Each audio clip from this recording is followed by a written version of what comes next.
और उसके साथ ही सामने से भी 2 और बसें तेज़ी से हमारी तरफ आती दिखाई दी और नज़दीक पहुंचकर आगे निकल गईं। समझ में नहीं आ रहा था कि अचानक ये गाड़ियां सड़क पर कैसे नमूदार हो गईं। हालांकि कुछ लम्हे पहले सड़क के आगे पीछे दूर दूर तक कोई गाड़ी ना थी। गाड़ी चल रही थी लेकिन हमारे दिमाग माउफ हो चुके थे। अभी हम इन्हीं सोचों में थे कि सामने तकरीबन 50 फुट के फासले पर एक औरत, जिसने चेहरे पर लंबा घूंघट लटकाया हुआ था और हाजियों की तरह एक सफ़ेद जुब्बा पहने हुए थी।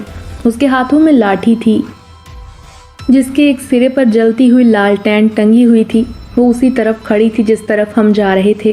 वो हाथ को हरकत दिए बगैर लाठी को मजबूती से पकड़े खड़ी थी। यूं लगता था जैसे वो सड़क पर लिफ्ट लेने के लिए खड़ी है। हम सब ने उसे देख लिया था और ड्राइवर ने उसके नज़दीक पहुंचकर जो ही गाड़ी रोकी और नीचे उतर कर देखा तो उस बूढ़ी औरत का दूर दूर तक कुछ पता नहीं था। यूं लगता था जैसे उसे ज़मीन खा गई है या आसमान निगल गया हो। हम सब होंकों की तरह मुंह फाड़े आंखें फैलाए उसी जगह को देख रहे थे जहां कुछ लम्हे पहले वो बुढ़िया मौजूद थी। अजीब गोरखधंधा था। फिर मेरे कहने पर सब दोबारा बस में सवार हुए और हम दम साधे इधर उधर देखने लगे। रात धीरे धीरे गुजर रही थी। अभी हमारा 4 घंटों का सफ़र मज़ीद बाकी था। रात के 12:10 हुए होंगे कि जैसे कोई बहुत वज़नी चीज़ बस के ऊपर गिरी। अंदर बैठे हमें यूं लगा जैसे कोई एटम बम छत पर गिर गया हो। इस कदर तेज़ धमाका था कि ड्राइवर ने घबरा कर ब्रेक दबा दिए। गाड़ी एक बार फिर रुक चुकी थी और दूसरे लम्हे मैं और ड्राइवर दोनों बस के बाहर निकलकर ऊपर की तरफ देखने लगे। ड्राइवर बस के साथ लगे लोहे की सीढ़ी चढ़कर ऊपर की तरफ लपका और दूसरे लम्हे तेज़ी से फिसलता हुआ नीचे गिर पड़ा।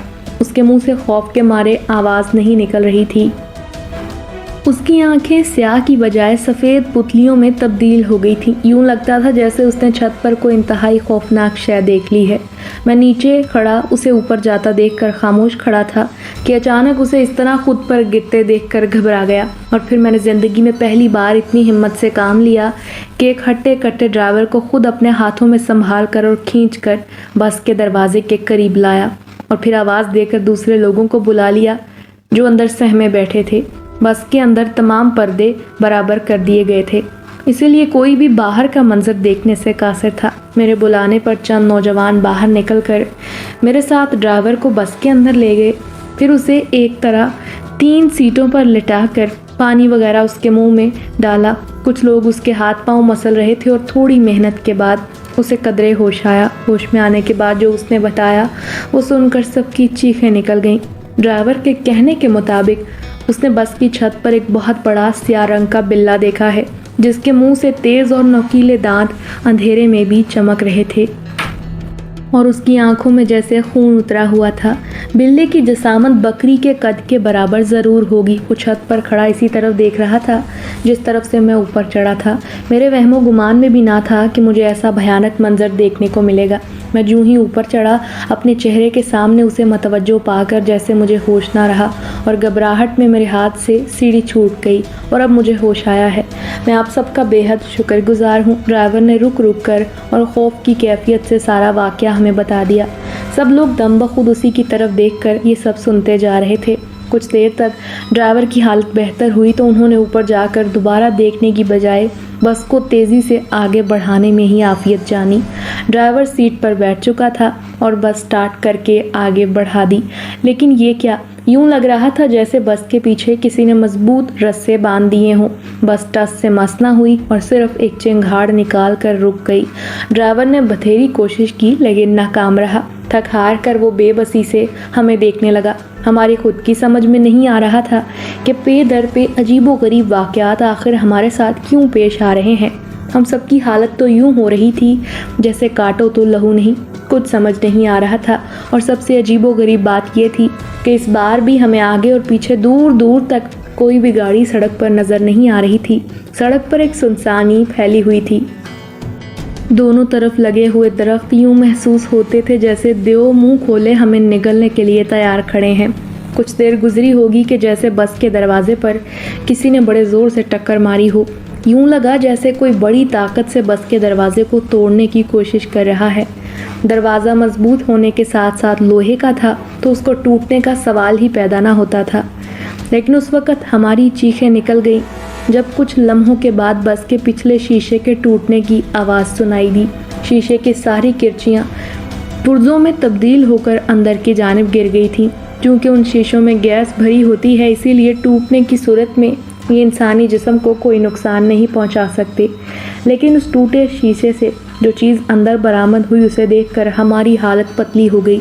ये वही खौफनाक काला बिल्ला था जो ड्राइवर के कहने के मुताबिक बस की छत पर था। लेकिन वही मनहूस बिल्ला दोबारा उनके सामने मौजूद था। उसे अंदर देखकर सारे मुसाफिर ड्राइवर के नज़दीक पहुंच गए। बच्चों के चीखने की आवाज़ों के साथ साथ औरतें भी चिल्लाने लगीं। खुद बस में मौजूद दीगर मर्द हजरात भी बड़े खौफ से बिल्ले की जानिब मतवज्जो थे। वो बिल्ला आहिस्ता आहिस्ता गुर्राता उनकी तरफ बढ़ने लगा और दूसरे लम्हे अपने सामने मौजूद एक 9 साला लड़के को दबोच लिया और वो अपने तेज़ नोकीले दांत उसकी गर्दन में पेवस्त कर चुका था। बस में तो एक हलचल मच गई थी। बच्चे के वालिदैन रोने पीटने लगे, लेकिन बिल्ला शायद बहरा था, इसीलिए उनके चिल्लाने का उस पर कोई असर न हुआ और दूसरे लम्हे उसने बच्चे की गर्दन से एक बड़ा गोश्त का निवाला अपने दांतों से नोच लिया और उनके सामने कचर कचर चबाने लगा। बिल्ले की बाछों से खून टपक रहा था। हमारी सांस जैसे हमारे हलक में अटक कर रह गई थी। उस बिल्ले के जिस्म पर एक भी सफ़ेद बाल न था। जैसे जैसे वो गोश्त खा रहा था वैसे वैसे उसकी आंखों का रंग लाल से लाल होता जा रहा था। उसके पंजों के नाखून उस मासूम बच्चे के जिस्म को भंबोड़ने में लगे हुए थे, जिससे उसका जिस्म छलनी हो चुका था। अच्छी तरह गोश्त खाने और पेट भरने के बाद उस बिल्ले ने दोबारा हमारी तरफ देखते हुए गुर्राना शुरू कर दिया। यूं लगता था जैसे अब वो किसी और बेगुनाह को अपना शिकार बनाएगा। उसके चलने का अंदाज यूं था जैसे कोई मॉडल रैंप पर कैट वॉक कर रही है। हकीकत में उसका कद एक आम दरमियाने साइज़ के बकरे के बराबर होगा, जैसा कि ड्राइवर ने पहले ही बताया था। बच्चे का अधखाया जिस्म बस के अंदर पड़ा हुआ था और बिल्ले के मुंह पर उसके खून के लोथड़े चिपके हुए थे। उसकी आंखों से भी खून टपक रहा था। वो बार बार अपने नोकीले पंजे बस के फर्श पर मारता और हमारी तरफ घूरने के साथ साथ हल्का हल्का गुर्रा रहा था। न जाने अब कौन उसका निशाना बनता कि अचानक पीछे से आने वाली किसी की तेज़ लाइट्स बस के टूटे हुए शीशे की वजह से बन जाने वाले खुले हिस्से से अंदर पड़ी। वो लाइट्स इतनी तेज़ थीं कि हमारी बस के अंदर का मंजर पीछे से आने वाली गाड़ी के ड्राइवर ने बखूबी देख लिया था। शायद इसी वजह से वो गाड़ी बिल्कुल हमारी गाड़ी के पीछे आकर रुक गई और इससे पहले कि फासला मज़ीद कम होता, बिल्ला अचानक पलटा और उछलकर टूटे हुए पिछले शीशे से बाहर कूद गया। काफ़ी देर तक हम हैरत से बुत बने उसे गायब होता देखते रहे। हमारी हालत तो यूं हो गई थी जैसे किसी ने जादू की छड़ी से हमें छूकर पत्थर का बना दिया हो। और उस वक्त हमें होश आया जब पिछली बस के ड्राइवर ने हमारी बस के दरवाजे को ज़ोर ज़ोर से बजाना शुरू कर दिया। उसके साथ साथ कुछ और मुसाफिर भी बस से उतरकर बाहर खड़े हमारे बाहर निकलने का इंतज़ार कर रहे थे। हमारी बस के ड्राइवर ने जल्दी से दरवाज़ा खोल दिया और वो सब अंदर दाखिल हो गए, मगर अंदर का मंजर देखते ही उन सब पर लर्ज़ा तारी हो गया और चंद एक तो उबकाइयाँ करते वापस बस से नीचे उतर गए। उन्हें बस में मासूम बच्चे की अधखाई लाश नज़र आ गई थी।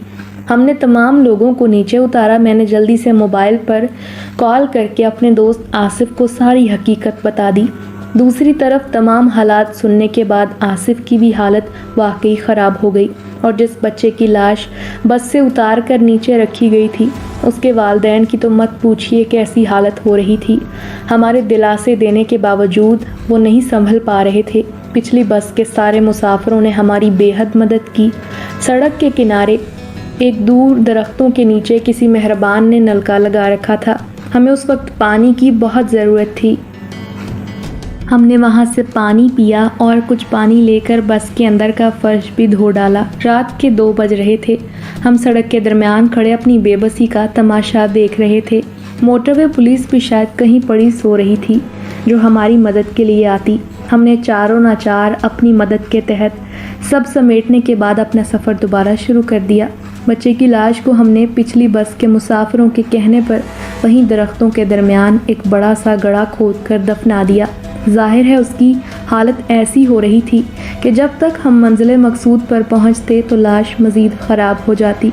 न जाने उस खौफनाक बिल्ले के मुंह के लुआब में कैसी तासीर थी कि जहाँ जहाँ से उसने बच्चे के जिस्म को काटा था उस हिस्से का गोश्त नीला पड़ चुका था और उसमें छोटे छोटे कीड़े भी कुलबुलाने लगे थे। बड़ा दर्दनाक और दिल दहला देने वाला मंजर था कि एक अच्छा खासा इंसान भी बर्दाश्त ना कर सके। इसीलिए बच्चे के वालिदैन को समझाने पर वो भी उसकी लाश को वहीं दफनाने पर राज़ी हो गए थे। बस फराटे भरती सड़क पर दौड़ती जा रही थी। बस के पिछले हिस्से से हवा बहुत ज़ोर से अंदर दाखिल हो रही थी। हवा की सरसराहट की वजह से ऐसी आवाज़ें निकल रही थी जैसे बेशुमार कोबरा सांप मिलकर फनकार रहे हों। चाँद धीरे धीरे अपना सफ़र ख़त्म कर रहा था। सितारे आसमान पर झिलमिल कर रहे थे। मेरा दोस्त आसिफ वाक़े की इत्तला मिलते ही घर से निकल पड़ा था। तमाम मुसाफिर ख़ुसूसन औरतें तो ऐसे एक दूसरे से चिमटी बैठी थीं जैसे उनमें से अगर कोई अलग हुई तो वही खौफनाक बिल्ला उन पर भी हमला कर देगा। लेकिन अल्लाह अल्लाह करके हमारा सफ़र मंजिल के करीब होता जा रहा था और 30-35 मिनट के बाद हम अपनी मंजिल पर पहुंचने वाले थे।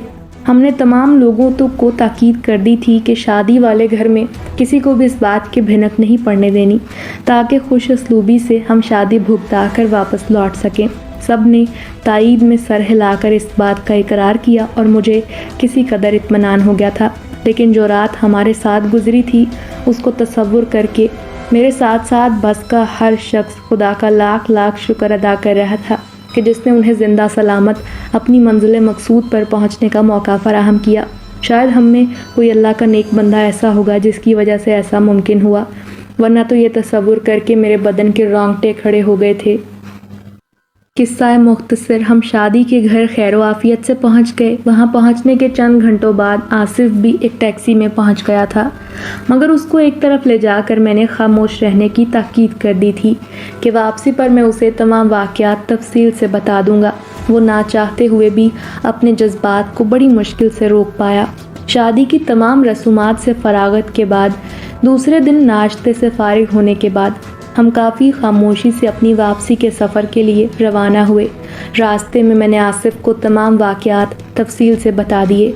मेरी बात सुनकर उसके मुंह से एक तवील सांस निकली और उसने जो कुछ कहा वो सुनकर मैं हैरत से उसके मुंह की तरफ देखने लगा। जी हाँ, उसके मुंह से ये अल्फाज निकले, बेशक सदका हज़ार बलाओं को टालता है। मुझे हैरत से अपनी तरफ देखते पाकर उसने मेरे कंधे पर हाथ रख कर कहा, जब तुम सब लोग बारात लेकर घर से निकल गए तो महज कामों में मसरूफियत की वजह से मैं सदक़े के तौर पर लाया हुआ काला मुर्गा दुल्हा के सर पर से वार कर नहीं छोड़ सका। शायद ये सब कुछ मेरे ऐसा ना करने की वजह से हुआ है। उसने हवा में नज़रें टिकाते हुए बेख्याली के से लहजे में कहा और मैं जो बड़ी हैरत से उसके मुंह से निकले उन अल्फाजों पर गौर कर रहा था, खुद भी जल्दी जल्दी यूं सर हिलाने लगा जैसे अगर मुझे एक लम्हे की भी देर हो गई तो वही मनहूस और खौफनाक पिल्ला कहीं मुझ पर हमलावर ना हो जाए। कोशिश करें कि कभी भी अपना और अपने घर के दीगर अफराद का सदका वगैरह देते रहा करें। अल्लाह ताला हमें हर किस्म की आफात से महफूज रखे। आमीन।